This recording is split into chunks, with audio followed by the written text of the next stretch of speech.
स्वागत है सभी लोगों का एक नई एनिमे के अंदर। इस कहानी में जो हमारे मेन कैरेक्टर है वो दरअसल एक गेमर है जो कि रियनकार्नेट होकर एक ऐसी गेम की दुनिया में पहुंच जाता है जहां की डिफिकल्टी बहुत ही ज्यादा हाई है। पर अब उसको वहां पर एक समनर स्किल मिलती है। इस स्किल का यूज करके आखिरकार हमारा मेन कैरेक्टर इस दुनिया के अंदर कैसे सर्वाइव करेगा, ये जानना काफी ज्यादा इंटरेस्टिंग होगा। अगर तुम लोग भी जानना चाहते हो तो इस वीडियो को एंड तक देखना, और अगर तुम लोग चैनल पर नए हो तो सब्सक्राइब करके और नोटिफिकेशन ऑन कर देना। तो अब बिना टाइम वेस्ट करे एपिसोड 1 को शुरू करते हैं।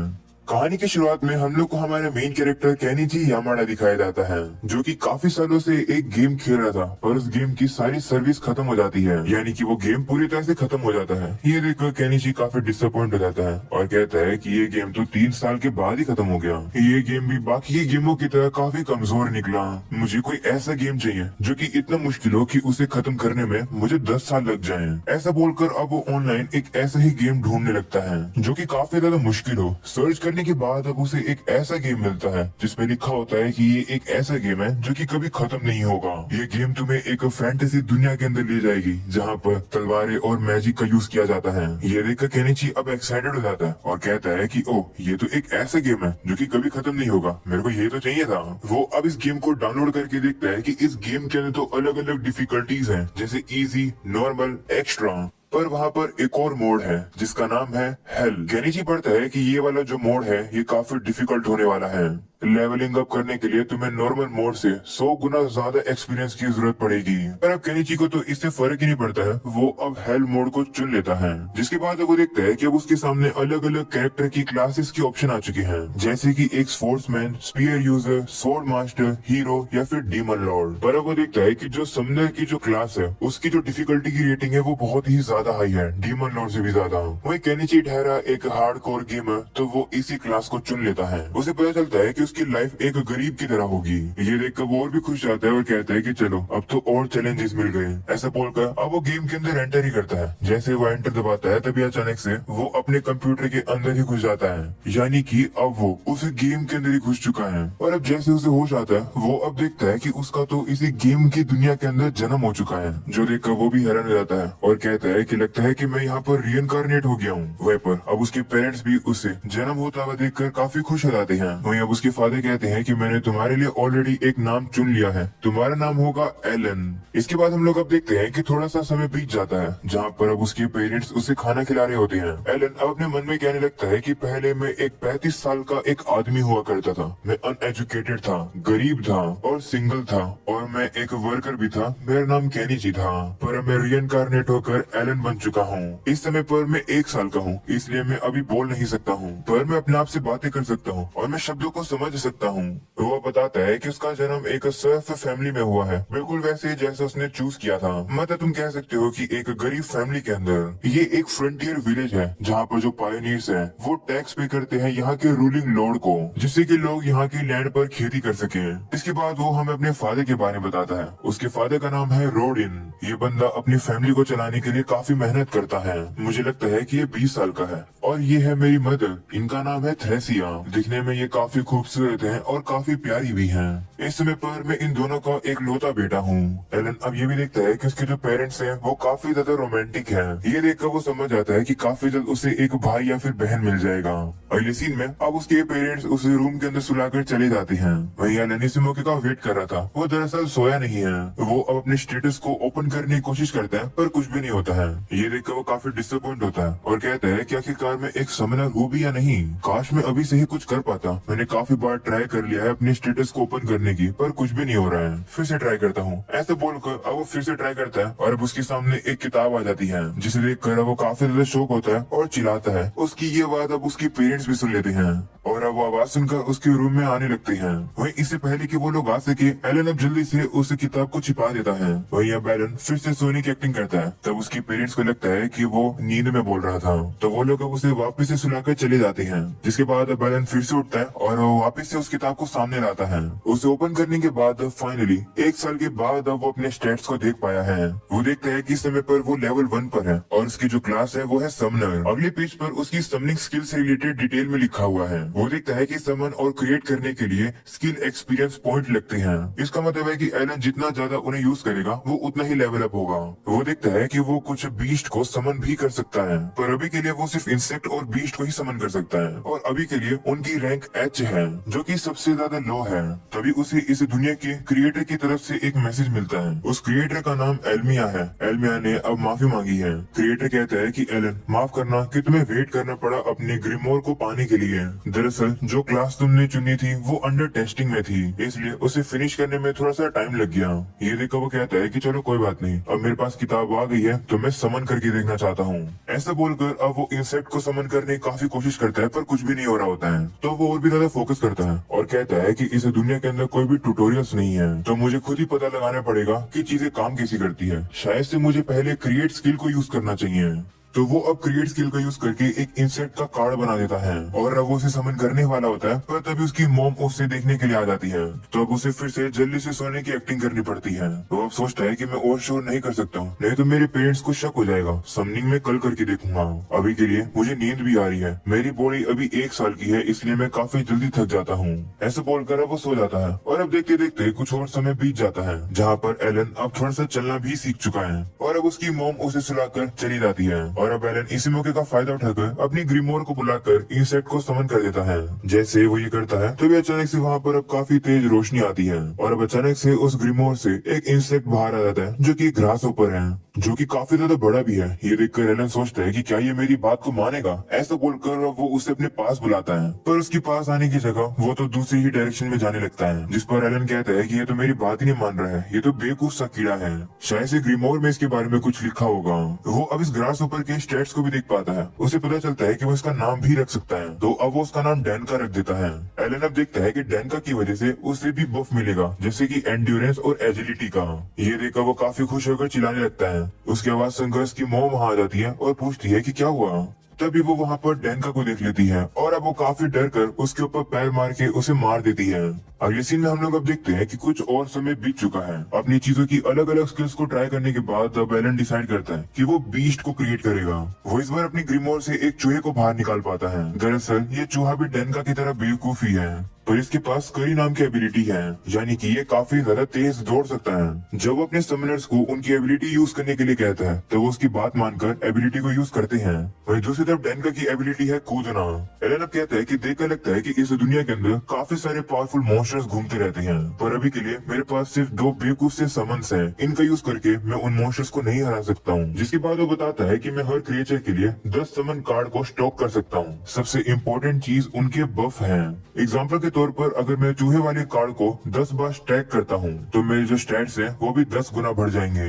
इसका यूज करके एलन अपने अटैक का स्टैट्स बढ़ा लेता है, जिसका यूज करके वो इजीली लकड़ी को कुल्हाड़ी से काट देता है। ये देखकर उसके पेरेंट्स भी काफी हैरान हो जाते हैं। तो वो अब कहने लगता है कि क्योंकि उसने हेल मोड चुना है, इसकी वजह से एक्सपीरियंस गेन करना काफी मुश्किल है। इसी वजह से वो स्किल्स को लेवल अप नहीं कर सकता और कैरेक्टर्स को भी। ऐसा कर पाना अभी काफी मुश्किल है। तभी अब वहाँ पर एलन के फादर आ जाते हैं हंटिंग करके। वो एलन को बताते हैं कि आज मैंने एक काफी बड़े बोर को मारा। ये सुनकर एलन भी हम लोग को बताता है कि उसके फादर यानी कि रोडी ने इस समय पर एक सर्फ है, यानी कि फार्मर। पर जब भी ठंडियां आती हैं तब वो बाकी के विलेज के लोगों के साथ मिलकर मॉन्स्टर हंटिंग के लिए जाता है। रोडी ने उसे कहता है कि क्या तुम उस बड़े से बोर को देखना चाहोगे? तो वो भी कहता है कि हाँ। वो ऐसा इसलिए कहता है क्योंकि उसने आज से पहले कभी भी मॉन्स्टर नहीं देखे हैं। तो उसके फादर भी मान जाते हैं और अब वो उसे अपने कंधे पर उठाकर लेकर चलने लगते हैं। वहीं पर अब एलन काफी ज्यादा हैरान है क्योंकि उसने यहाँ की बाहर की दुनिया पहली बार देखी है।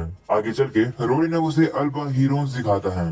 वो बताता है कि हमेशा झुंड में रहते हैं और साल के इस समय पर ये नॉर्थ में जाते हैं। इन्हें जाता हुआ देखकर तुम समझ सकते हो कि फॉल का महीना आने वाला है। ऐसा बोलकर वो उसे बताता है कि एरन, मैंने तुम्हारा नाम इन्हीं के नाम पर ही रखा है क्योंकि अल्बान हीरोज के लिए जो स्काई है वो अनलिमिटेड है। वो लोग अपने पंखों का यूज करके दुनिया में कहीं भी जा सकते हैं। इसी को ही असली फ्रीडम कहते हैं। तुम्हारी मॉम मुझ पर काफी गुस्सा हुई थी जब उसे पता चला कि मैंने तुम्हारा नाम मॉन्स्टर्स के नाम पर रखा है, पर मैं भी चाहता हूँ कि तुम इन मॉन्स्टर्स की तरह ही काफी आगे बढ़ो। अगले सीन में रोडिन अब उसे उस बोर के पास लेकर आकर कहता है कि यही वो ग्रेट बोर है। उसे देखकर तो एलन भी काफी ज्यादा हैरान हो जाता है, क्योंकि सही में वो बोर तो बहुत ही बड़ा है। उसे समझ आ जाता है कि अभी वो इतने लेवल पर नहीं हुआ है कि वो इसे हरा सके। तभी वहाँ पर गेड़ा नाम का बंदा आ जाता है, जो कि अब रोडिन को वहाँ देखकर सभी को कहता है कि हमारा चैंपियन यहाँ पर आ गया है। ये सुनकर सभी लोग भी अब रोडिन के लिए तालियां बजाती हैं, क्योंकि वही वो पर्सन है जिसने इस बोर को मारा है। वहीं अब रोडिन कहता है कि मैं इस तरीके से तारीफ के लायक नहीं हूँ, मैं तो बस लकी हो गया था इस बोर को हराने में। तो गेड़ा कहता है कि ओ ऐसी बात है क्या? ऐसा बोलकर अब उससे कहता है कि देखकर लगता है कि तुम अपने साथ अपने बेटे को भी लाए हो। इस पर वो भी कहता है कि हाँ। वहीं पर एलन भी अपने आप को इंट्रोड्यूस करता है गेड़ा से। वही ये देखकर गेड़ा काफी हैरान हो जाता है कि एलन 1 साल का होने के बावजूद भी अच्छे से बोल पा रहा है। वो कहता है कि मेरी बेटी क्रेना भी बिल्कुल तुम्हारी उम्र की है, पर वो इतना नहीं बोल पाती है। तुमसे मिलकर अच्छा लगा एलन। तो एलन भी उससे हाथ मिलाता है। वहीं एलन अब उससे पूछने लगता है कि जो ये ग्रेट बोर था क्या ये ताकतवर है? तो वो कहता है कि हाँ, जो ये बोर होते हैं ये सी रैंक के मॉन्स्टर्स होते हैं, ये काफी ताकतवर होते हैं, एक को ही हराने में 20 लोगों की जरूरत होती है। ये सुनकर एलन को समझ आ जाता है कि जो सी रैंक के मॉन्स्टर्स होते हैं वो कितने ताकतवर होते हैं। इसके बाद हम देखते हैं कि 10 महीने बीत जाते हैं। एलन अब 1 साल और 10 महीने का हो चुका है। वो अब ये देखकर काफी खुश जाता है कि उसकी समन और क्रिएट स्किल लेवल 2 की हो चुकी है। वो अब ये देखकर भी काफी एक्साइटेड होता है कि अब वो जी रैंक के क्रिएचर्स की कार्ड को भी क्रिएट कर सकता है। साथ में उसे एक ऐसी स्किल भी मिल गई है जिसको यूज करके वो समन्स को फ्यूज कर सकता है, और उसकी जो कार्ड की इन्वेंट्री की स्पेस है वो भी डबल हो चुकी है। तो इसका मतलब है कि एलन अपने ऊपर और भी डबल बफ लगा पाएगा। साथ में अब वो ये भी दिखता है कि वो अपने ग्रीमोर के अंदर कुछ भी लिख भी सकता है। वो कहता है कि मैं अभी कुछ समन्स को एक साथ फ्यूज करके देखना चाहता हूँ, पर अभी मेरे पास माना पॉइंट नहीं है। इसलिए अब वो जल्दी से खाना खाकर अपने आप को रिकवर कर लेता है और एकदम से सोने के लिए चला जाता है। ये देखकर उसके पेरेंट्स कंफ्यूज हो जाते हैं कि आखिर इतने जल्दी क्यों चला गया। वहीं एलन अब आते ही अपने कार्ड्स को एक साथ फ्यूज करने का ट्राई करता है। वो काफी एक्साइटेड होता है ऐसा करने के लिए, पर अब वो देखता है कि अभी भी उसके पास इतने एनफ एमपी पॉइंट्स नहीं है। तो वो कहता है कि चलो कोई नहीं, मैं कुछ नए समन कार्ड को क्रिएट करने की कोशिश करता हूँ। वो अब बीस्ट कार्ड को क्रिएट करने का ट्राई करता है, वो भी जी लेवल का, पर अभी भी उसके पास माना पॉइंट्स की कमी है। ये देखकर वो काफी डिसअपॉइंट हो जाता है, क्योंकि इस समय पर उसका एमपी मैक्स लेवल पर है, पर फिर भी इतना काफी नहीं है। ऐसा इस वजह से क्योंकि उसकी डिफिकल्टी हेल मोड पर जो है। इसके बाद हम लोग को अब कुछ समय बाद का सीन दिखाया जाता है, जहाँ पर एलन अब 3 साल का हो चुका है। हम उसके स्टैट्स को भी देख पा रहे हैं कि उसे अब काफी सारे बफ मिल चुके हैं। वो अब फाइनली हॉपर और मॉली को एक साथ फ्यूज करने का ट्राई करता है, जिससे कि अब जी रैंक का एक बर्ड का कार्ड बनता है, और अब वो उस बर्ड को समन भी कर देता है और उसका नाम चैपी रख देता है। उसे पता चलता है कि चैपी की जो एबिलिटी है वो है वॉइस मिमिक। चैपी अब एलन की बिल्कुल परफेक्ट आवाज निकाल सकता है। ये देखकर एलन खुश हो जाता है और कहता है कि ये तो कमाल की स्किल है, इसको यूज करके हम लोग अपने दुश्मनों को धोखा दे सकते हैं। जिसके बाद वो हॉपर और मोलिया को भी बाहर निकाल लेता है। हॉपर के पास एबिलिटी है प्रोवोक करना, जिसका यूज करके वो बैटल में दुश्मनों को डिस्ट्रैक्ट कर सकता है। वही दूसरी तरफ जो मोले है वो डिग यूज कर सकता है, यानी कि वो जमीन में खुदाई कर सकता है। वो खुदाई करके काफी बड़ा गड्ढा बना सकता है, जिससे कि दुश्मनों के लिए वो एक ट्रैप तैयार कर सकते हैं। एलन अब खुश होकर कहते हैं कि हमारी प्रोग्रेस काफी अच्छी है, जो ये जी रैंक के समन्स है ये काफी काम के हैं। गेम में यही होता है, अगर तुम स्टैट्स में डोमिनेट करते हो तो तुम गेम में भी डोमिनेट कर पाते हो। एक कमाल का समनर बनने के लिए तुम्हें अपने क्रिएचर्स के सारे बफ के बारे में अच्छे से पता होना चाहिए। वो अब एक्साइटेड हो जाता है और कहता है कि यहाँ पर मुझे चीजें काफी ज्यादा डेप्थ में और कॉम्प्लेक्सिटी के साथ करनी पड़ रही है। ये हुई ना हार्डकोर गेमिंग। तभी अचानक से मौली के गड्ढा बनाने की वजह से वो नीचे गिर जाता है। वो कहता है कि लेकिन मैं अभी भी इतना ताकतवर नहीं हुआ हूँ कि मैं मॉन्स्टर से लड़ सकूं। इसके बाद अब उसे पता चलता है कि 3 बज गए हैं। इसका मतलब है कि परेशानी यानी कि क्रेना उससे लड़ने के लिए आ गई है। क्रेना गेड़ा की बेटी है।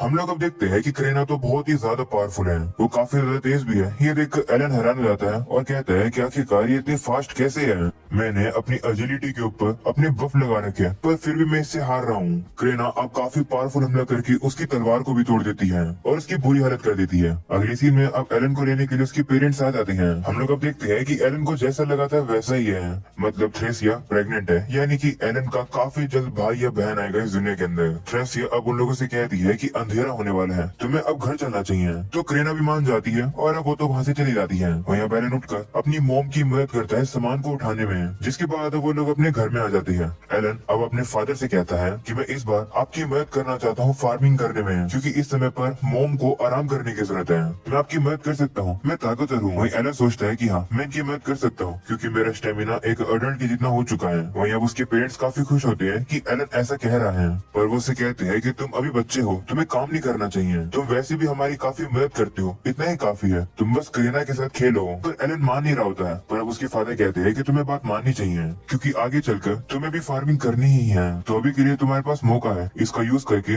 अच्छे से एंजॉय करो। तो बैलन भी मान जाता है। वो भी अब सोचता है कि हाँ, मेरे फादर सही कह रहे हैं, अगर ऐसे ही चलता रहा तो हमेशा हम लोग फार्मिंग करते हुए ही रह जाएंगे, और फार्मिंग करना ही मुश्किल काम है, इसलिए ये लोग मुझे काम नहीं करने दे रहे फार्मिंग का। वो उनकी बात मान जाता है और कहता है कि ठीक है, मैं एंजॉय करूंगा। तो अभी उसकी मॉम कहती है कि मैंने नोटिस किया था कि तुम पेड़ के ऊपर पत्थर फेंक रहे थे, और आखिर तुम ऐसा कर क्यों रहे थे? तो वो कहता है कि आप ही लोगों ने कहा था कि फॉरेस्ट के अंदर मॉन्स्टर्स होते हैं, इसलिए मैं ताकतवर होने की कोशिश कर रहा हूँ, जिससे कि मैं मॉम को प्रोटेक्ट कर सकूं। ये सुनकर उसके फादर काफी इम्प्रेस होकर उसे उठा लेते हैं और कहते हैं कि तुम तो काफी हिम्मत वाले हो। भाई एलन अब सोचता है कि सच्चाई तो ये है कि पत्थर मैं इसलिए फेंक रहा था क्योंकि मैं देखना चाहता था कि समनिंग के अलावा भी क्या मैं कोई और स्किल यूज कर सकता हूँ। वही थ्रेसिया कहती है कि तुम ताकतवर बन के करीना को प्रोटेक्ट करोगे, है ना? तो वो भी कहता है कि हाँ। जिसके बाद बैलन के फादर उससे कहते हैं कि तुम दोनों काफी ज्यादा ताकतवर हो, मैं वेट नहीं कर सकता हूँ तुम लोग की अप्रेजल सेरेमनी का। तो बैलन पूछता है कि ये क्या होता है? तो उसकी मॉम बताती है कि जब तुम 5 साल के हो जाओगे तब एक डिवाइन सेरेमनी करी जाएगी, जिससे ये पता चलेगा कि तुम्हारे पास किस चीज का टैलेंट है।